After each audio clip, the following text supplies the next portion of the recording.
বিরানে বিরানে বিরাদের বউরে ফাটাই দিয়ে মই ডাকু মুদা তোমার জামাই কেমন ভাগ করে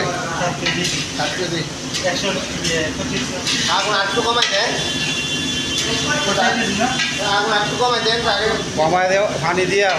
লাগবে নিচে আগুন তাপটা রাখবো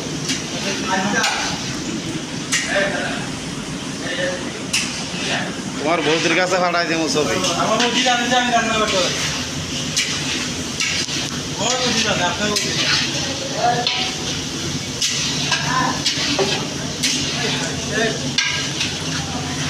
আরে তুফাত যাও নি আরে তুফাত যাও আরে খাও হ্যাঁ বিরাদের বউর কাছে ফাটাবো যে তোমার জামাই দেওয়ার জন্য মাংস ভাগ করে বাজে কটা বুঝলি পানি দিছ পানি তো দিচ্ছি বাজে কটা ডাকিয়া দাও সময় আছে বাজে কটা বাজে না খারাপ